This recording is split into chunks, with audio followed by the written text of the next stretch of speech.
کسی کا بھی جنازہ ہو آپ اس میں شرکت کرتے تھے. یہاں تک کہ ایک یہودی کا جنازہ آ رہا ہے, اللہ کے نبی صحابہ کے ساتھ بیٹھے ہیں, یہودی کا جنازہ آیا, آپ اس کو دیکھ کر کھڑے ہو گئے. یہودی کا جنازہ دیکھ کر کھڑے ہو گئے. پوچھا گیا اس کے جنازے کے گزرنے کے بعد, اے اللہ کے رسول مرنے والا تو یہودی تھا, آپ اس کو دیکھ کر بھی کھڑے ہو گئے؟ اللہ کے نبی نے فرمایا مرنے والا کون تھا یہ مجھے زیادہ اہمیت نہیں دیتا ہے, کون مرا اس سے مطلب نہیں, میں تو یہ جانتا ہوں کہ مرنے والا انسان تھا. ہم انسانیت کے احترام میں کھڑے ہوئے ہیں, اس کے گھر والوں کو اس کے مرنے کا غم ہے, ہم اس کے غم میں شریک ہوئے ہیں. تو میرے بھائیوں یہ تعلیم دی ہے محمد رسول اللہ نے, غیر مسلموں کے جنازے میں شرکت کر سکتے ہیں آپ, ان کے پیچھے پیچھے چل سکتے ہیں آپ, لیکن ہاں اگر شمشان گھاٹ جانے کے بعد آپ وہاں بھی جا سکتے ہیں, لیکن اگر کوئی یہ کہے کہ مردے کو آگ لگاؤ, آپ اگنی دے دو, تو یہ کام آپ نہیں کر سکتے ہیں, کیونکہ کسی کو جلانے کا حق اللہ تعالیٰ نے ہمیں اور آپ کو نہیں دیا ہے. آپ صاف طور پہ کہہ دیجئے ہمارے مذہب نے زندہ ہو یا مردہ کسی کو بھی جلانے سے منع کیا ہے. سوچو اسلام کسی دشمن کو بھی میدان جنگ میں کوئی کافر اگر مر جائے اور آپ کی تلوار سے قتل کر دیا جائے تو مرنے کے بعد اس کافر کو بھی آگ سے جلانے کا حکم نہیں دیا ہے. کہا کہ کسی لاش کا مسئلہ نہ کرو, مار دیا ٹھیک ہے, لیکن مرنے کے بعد اس کی ناک کاٹو, اس کا ہاتھ کاٹو, اس کا پیر کاٹو, اس کی زبان باہر نکالو یا اس کا بھاری پتھر سے سر کچلو, اس سے منع کیا ہے. فرمایا لاش کا مسئلہ نہ کرو, لاش کی شکل مت بگاڑو. آج دنیا میں ایسے ہتھیار ایجاد ہو چکے ہیں کہ جو اگر کسی انسان پر گر جائیں تو ان کی شکلیں مسخ ہو جاتی ہیں, جیسے رشیا یوکرین کے اوپر کر رہا ہے, ہڈیاں تک کا سرما بن جاتا ہے. اسلام کی نظر میں ایسے ہتھیار اور ایسے ہتھیار کو استعمال کر کے مارنا یہ سب جرم ہے, جرم عظیم ہے میرے بھائیوں.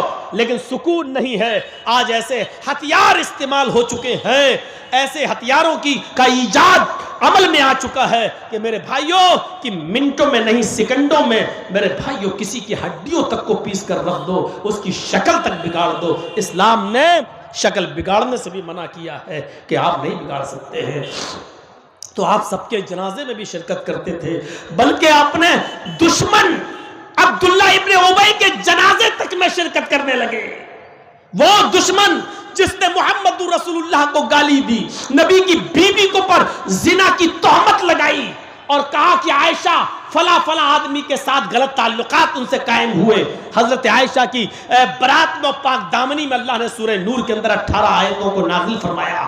میرے بھائیوں وہ عبداللہ ابن ابی جو نبی کو نبی کی بیوی کو گالی دیتا تھا لیکن مر گیا, تو اس کا بیٹا کہنے لگا کہ اللہ کے رسول آپ اپنی قمیض یا چادر آپ دے دیں تو میں اپنے باپ کے کفن کی جگہ پر اس کو ڈال دوں, شاید جب تک آپ کی چادر یا قمیض میرے باپ کے جسم پر رہے گی شاید اللہ تعالیٰ اس کے عذاب میں کمی کر دے. اللہ کے نبی نے فوراً قمیض اتار کے دے دی. حضرت عمر نے کہا اللہ کے رسول اس ظالم کو قمیض دے رہے ہیں جو آپ کو گالی دیتا رہا زندگی بھر اور آپ کی بیوی کو اما عائشہ پر تہمت لگاتا رہا, زنا کی گندی گندی تہمت لگاتا رہا, آپ اس کو چادر دے رہے ہیں, آپ اس کو قمیض دے رہے ہیں.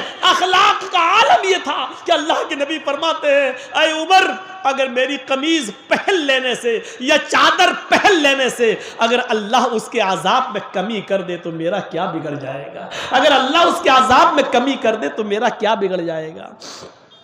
لوگوں نے کہا اے عبداللہ ابن ابی کے بیٹے جو رسول اپنی چادر یا قمیض دے سکتا ہے تو وہ تیرے باپ کا جنازہ کیوں نہیں پڑھا سکتا, گزارش تو کر, ریکویسٹ تو کر.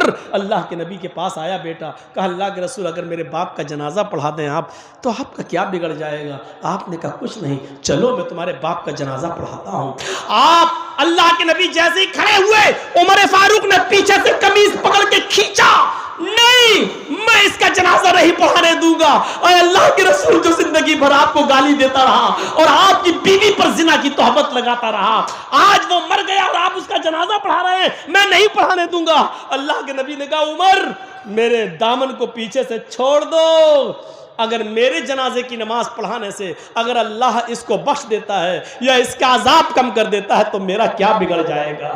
مر گیا ہے، اب زندگی بھر پریشان کیا اب مر گیا ہے، اگر اللہ اس کے عذاب میں کمی کر دے تو کہ میرا کچھ نہیں بگڑے گا۔ آپ نے ہاتھ پکڑ کے حضرت عمر کا ہٹایا اور کھڑے ہو گئے، اور جیسے ہی کھڑے ہو کر اللہ اکبر کہنا چاہا، جبرائیل امین آسمان سے نازل ہوئے اور فرمایا اے محمد آپ اپنے دشمن کو معاف کر سکتے ہیں، لیکن اللہ اپنے نبی اور اپنے حبیب کے دشمن کو معاف کرنے کے لیے تیار نہیں ہے۔ اگر 70 مرتبہ بھی آپ اس کا جنازہ پڑھیں گے تو اللہ اس کو بخشے گا نہیں اور اس کو معاف نہیں کرے گا، آپ ہٹ جائیے۔ اللہ کے رسول پھر صحابہ کی طرف پلٹتے ہیں اور عبداللہ ابن ابی کے بیٹے سے کہتے ہیں اے عبداللہ کے بیٹے، میں تو تیرے باپ کا جنازہ پڑھانے کے لیے تیار تھا، آ بھی گیا تھا، اس کے سامنے بھی کھڑا ہو گیا، لیکن جبرائیل امین نے آ کر مجھے روک دیا اور فرمایا 70 مرتبہ بھی اس کا جنازہ پڑھو گے، اس کے لیے دعا کرو گے، تب بھی اللہ اس کو معاف نہیں کرے گا، اس لیے میں ہٹ گیا۔ اگر مجھے معلوم ہو کہ 75 بار دعا کرنے سے اللہ بخش دے گا تو آج 75 بار بھی میں اس کا جنازہ پڑھا دیتا، لیکن اللہ بخشے گا، کوئی فائدہ نہیں، اللہ نے مجھے منع کر دیا اس کا جنازہ پڑھانے سے، میں ہٹ رہا ہوں۔ میرے بھائیوں، یہ نبی کا اخلاق تھا، یہ نبی کا کردار تھا، وہ تو اللہ نے منع کر دیا، ورنہ اللہ کے رسول تو جا چکے تھے اس کا جنازہ پڑھانے کے لیے۔ وَيَشْهَدُ الْجَنَازَةَ وَيَرْكَبُ الْحِمَارَ۔ اخلاق کا عالم یہ تھا۔ آج سائیکل چلانے والے کو اگر بائک مل جائے تو بائک استعمال کرنے کے بعد وہ جلدی سائیکل نہیں چلائے گا، اچھی گاڑی چلانے کے بعد اب سائیکل چلاؤں، اور بائک چلانے والے کو اگر 4 ویلر مل جائے تو 4 ویلر چلانے والا جلدی بائک نہیں چلائے گا۔ 4 ویلر پہ چلنے والا ہوں میں، اب میں بائک چلا کر جاؤں گا یہاں سے وہاں؟ نہیں، اب میں بائک نہیں چلاؤں گا، میں تو 4 ویلر استعمال کرتا ہوں۔ لیکن نبی کے اخلاق کا یہ عالم تھا کہ نبی کو وہ سواری ملی جس پر آج تک نہ جرجیس بیٹھ سکا، نہ یوگی بیٹھ سکا، نہ مودی بیٹھ سکا، نہ جو بائیڈن بیٹھ سکا، امریکہ کا راشٹرپتی، نہ رشیا کا راشٹرپتی پوتن بیٹھ سکا۔ زیادہ سے زیادہ جس جہاز پر بیٹھے، جس فلائٹ پر اڑے، اس کی رفتار 1000-2000 کلومیٹر 1 گھنٹے میں، اس سے زیادہ کی سپیڈ نہیں۔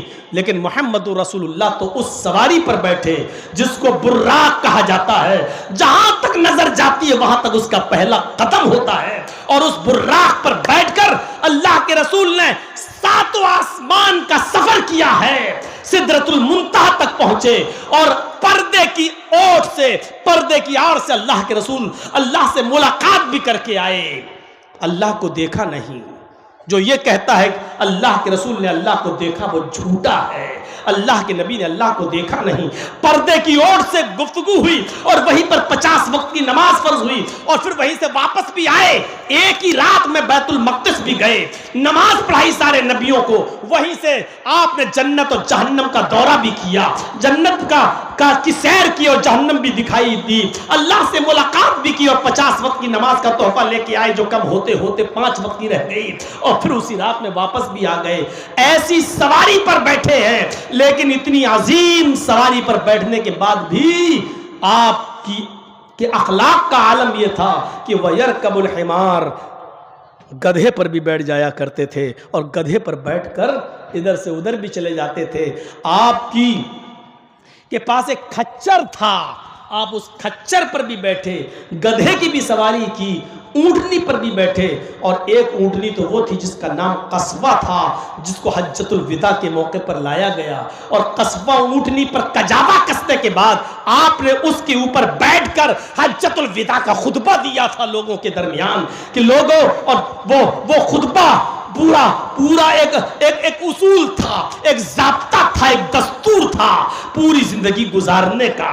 وہ کبھی فرصت میں سن لینا، اس 20-25 منٹ کے اس خطبے کو جو میں 2-3 گھنٹے میں آپ کے سامنے رکھوں تشریح کرتے کرتے تو اس میں بہت ٹائم لگے گا۔ تو میرے پیارے ساتھیوں، میں بتانا یہ چاہتا کہ براق پر بیٹھنے کے بعد بھی آپ نے گدھے کی سواری کی، یہ نہیں کہا کہ میں براق پر بیٹھنے کے بعد اب گدھے پر بیٹھوں گا، نہیں، گدھے پر بھی بیٹھ جاتے تھے، اونٹنی پر بھی بیٹھتے تھے، کھچر پر بھی بیٹھتے تھے، یہ اور گھوڑے پر بھی۔ یہ نبی اکرم صلی اللہ علیہ وسلم کے اخلاق کا حال تھا، اخلاق کا عالم تھا۔ اور لاسٹ چیز، وَيُجِيبُ دَعْوَةَ الْعَبْدِ، آپ غلام کی دعوت بھی قبول کر لیتے تھے، اپنے ساتھ غلام کو بٹھا کر غلام کے پلیٹ میں، غلام کے دسترخوان پر غلام کے ساتھ بھی کھانا کھا لیتے تھے، اور اس میں آپ اپنی ہچک محسوس نہیں کرتے تھے اس کے ساتھ کھائیں گے۔